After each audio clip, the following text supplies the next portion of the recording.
It would appear that this Archimedes person is starting to make a name for himself.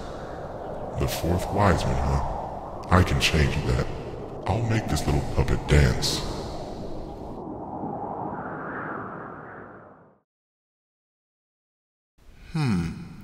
Why would they do something like that? It's still bothering you, isn't it? I just can't understand why they did that. Why fix what wasn't broken? They ruined it, didn't they?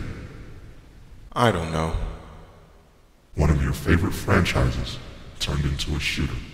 You hate shooters, don't you?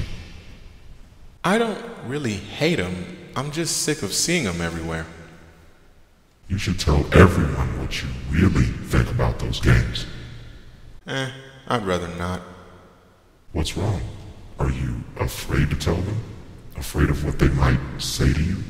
Or what they might think? I don't really give a damn what anyone thinks.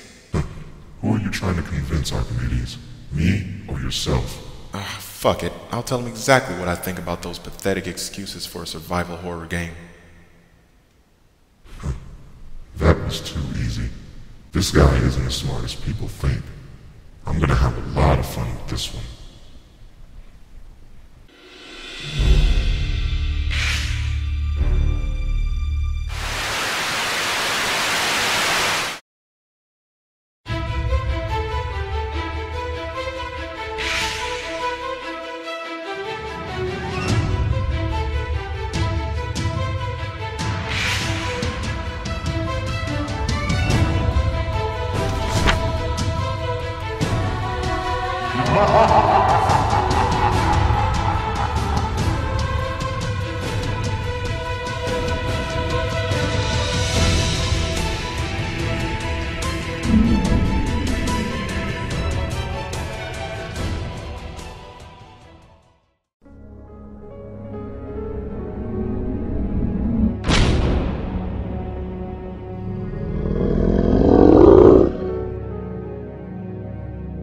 Survival horror. An action-adventure type of genre that works, in a way, somewhat like a horror film. A genre that I mistook as something that had you running around shooting at zombies. I couldn't have been more wrong. It was a genre that I didn't truly understand until 1996, the release date of a game that helped me understand the real definition of survival horror. The release date of a game that was the first video game to ever really get in my head, even when I wasn't playing it. Something that I mistook for a generic shooting game turned out to be a survival horror that scared the ever-living hell out of me. Tell them what scared you, my little puppet.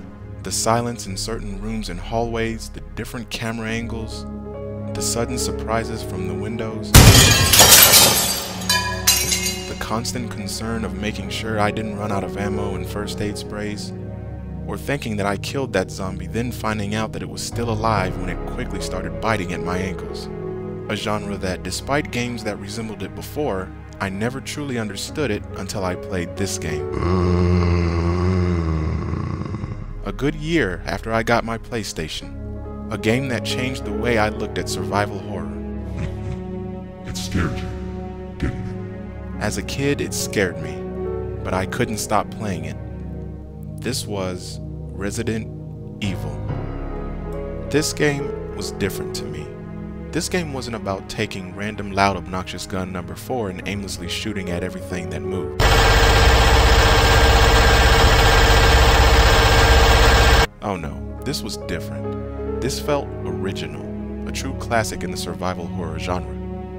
True, it had some downfalls. I mean, the voice acting wasn't really the greatest. Stop it! Don't open that door! What were they thinking? But for this game, I could look past that. This game made you think a little with its puzzles. They weren't really too difficult, but they made you look around for certain objects that were needed to solve the puzzles. I really enjoyed that kind of stuff. There was something about the zombies in this game that actually scared me, something that didn't seem to work in the other Resident Evil games. It was like in the other games, they were trying too hard to scare you, which killed the effect. Tell them how you felt about the sequel, puppet. Resident Evil 2 didn't scare me as much as the first one did. I think it was because being locked in a mansion gave me more of a claustrophobic feeling than a giant police station did. Then again, maybe it was because I was older and harder to scare. I don't know. However, this was my favorite one, and to this day still remains to be. I do think this game had a little too much in it as far as zombies and other enemies went, which for me took away the scary feeling the first Resident Evil gave me. I like to compare the change of the zombies to the change of, say, Chucky in the Child's Play movies. Think about how scary Chucky was when he looked like an innocent little doll, then think about how he lost that scariness when they started making him talk and say all of those corny one-liners. Don't fuck with the Chuck! You don't scare people by cramming more things on screen, you scare them by not showing anything, because when the screen is empty, your own mind starts playing tricks on you. Then you start telling yourself, there could be something in this room. So even if the room remains empty, your mind still tells you otherwise. But nevertheless, Resident Evil 2 was still a damn good game, and stayed true to the Resident Evil series. It added more to the game and kept the story going. What about the third one, Puppet? Resident Evil Nemesis was a little different, but it was still a good game. You may be able to fool them Archimedes, but I can see right through you. You didn't really like this one, did you? Well, I didn't really technically hate it. That's not what I asked you. Well, okay, I didn't like it that much, but it was only because they made Resident Evil Nemesis feel like a rehash of number 2. It was as if Capcom said, Resident Evil 2 was a huge success, so let's make the exact same game over again with a few things added.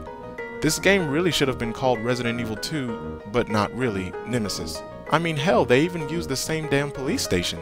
They just had a few jump moments by having Nemesis pop in every once in a while. To me, they kinda got lazy with this one. I don't know. I just feel like this game is too identical to the second one, which while it was my favorite one, doesn't mean I want the sequel to be just like it. Now tell them about Resident Evil 4. And then there was Resident Evil 4. Resident Evil fucking 4. That's when the assumption I made about the first Resident Evil actually became a reality. This series was starting to abandon what truly made it great. And for what? The casual audience? Fuck them! Hell, they could have made Resident Evil 4's playstyle a different Resident Evil series altogether while still leaving the main series the way it was. Like they did with the Umbrella Chronicles. That game wasn't that bad. It angers you, doesn't it? You're all alone in this. All of your friends love this game. You were the only one who hated it. It fucking Pisses me off. This game got so many positive reviews. Why? What the fuck was so good about it? Do people have that low of a standard? Is that all it takes to make a good game? Just running around shooting every damn thing? So you hate Resident Evil 4 for feeling more like a shooter, but you don't hate the rail shooter version. You're being a hypocrite now, Archimedes. They didn't turn the whole Fucking series into a rail shooter. The Umbrella Chronicles was separate from the other games. Why couldn't they do that with Resident Evil 4 and 5 for that matter? If they had to make a damn shooter... Why did they have to use Resident Evil? They could have started a new franchise. Call of Evil, Modern Resident. But aren't Resident Evil 4 and 5 survival horrors as well? Survival horror, my ass. Friday the 13th for the damn NES was more of a survival horror than this shit. The rail shooter approach that they took with Resident Evil The Umbrella Chronicles was fine since they didn't turn the whole damn series that way, but imagine if they did. They should have just made Resident Evil 4 and 5's playstyle a different Resident Evil series altogether while still leaving the main series intact. Dance, little puppet. These games rely way too much on action and not enough on thinking. I mean, are people's attention spans that damn short? This was advertised as something new, but What the fuck is so new about it? the game simply uses gimmicks. Instead of thinking your way out of a bad situation, you're given a linear solution, and anything else you try, you're told you can't do. Ladies and gentlemen, I give you the fourth wise man. Look, I don't want to call these bad games simply because I don't like them, but calling them Resident Evil is just a big mistake. I knew you were full of it. Fourth wise man, my ass. You've been bitching about Resident Evil 4 and 5 this whole time when your true hatred for it started with the third one. You've just been using your hatred for shooters as a cheap excuse. Well, I just didn't understand why they couldn't keep Resident Evil's gameplay the same way and simply add more to the game and story to keep it going. You know, like they did in Code Veronica. Wait a minute. Oh no. I skipped that one. I didn't care too much for Resident Evil Nemesis, but I did like Code Veronica. And you knew I did. You interrupted me and brought up Resident Evil 4 before I even had a chance to mention Code Veronica because you knew I liked that game. And in order to try and make it seem like I contradicted myself, you had to make sure I didn't tell people how I felt about that one. Well played. Code Veronica is the missing link in all of this. I didn't start hating Resident Evil with the third one. I just didn't happen to care too much for that particular one. But I didn't really hate it. But I did like Code Veronica. Oh, here we go. I noticed that just like me being in the minority for those who didn't like Resident Evil 4 and 5, I was also in the minority for people who actually liked Resident Evil Code Veronica. I didn't really understand where the hatred for this game came from. Then again, I also can't really fathom why so many people like Resident Evil 4 and 5. They're not necessarily bad games, and I'd be a fool to say they were simply because of my own dislike for them. But I truly believe these two games shouldn't have been used to advance the main Resident Evil story, but instead made into their own series with their own different style of play. But Code Veronica stuck to the original style of play. The game starred Claire Redfield from the second Resident Evil, who was determined to save her brother Chris as she refused to think he was dead. This time, unlike the Resident Evils before it, they made the surroundings move along with the character. A little bit of a change from the first 3 games, but not that big of an alteration that it completely changes the way the game is played. So when Resident Evil Nemesis changes things a little, it's a bad thing. When Code Veronica does it, then suddenly it's okay? Resident Evil didn't really change all that much from the second one to the third, and that was the main problem. It didn't feel like a new addition to the series, but instead an addition to the second game. Like instead of being Resident Evil 3, it was Resident Evil 2.1. An expansion to Resident Evil 2, if you will. It was almost as if they didn't get to tell the full story in Resident Evil 2, so they used 3 to finish what they wanted to do in Part 2. But that doesn't make any sense. You're complaining that Resident Evil 3 is too much like Resident Evil 2, but Code Veronica plays the exact same way. You can't be this stupid.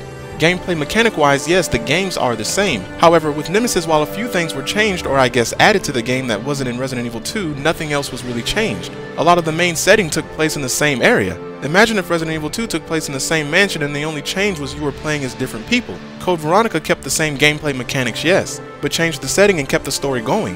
Yeah, but when you said, well, what if...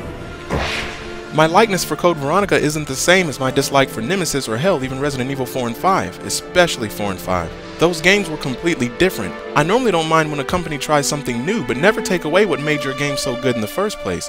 That's why I don't really have that much of a complaint with the third Resident Evil as I do with the fourth and the fifth. Nemesis almost feels like Capcom got kinda lazy, while 4 and 5 both feel like a different franchise altogether. For some reason, 4 and 5 make me think of zombie mode in Call of Duty. But as I said before, I won't call these bad games just because I don't like them, as I'm sure there are people out there that love these games.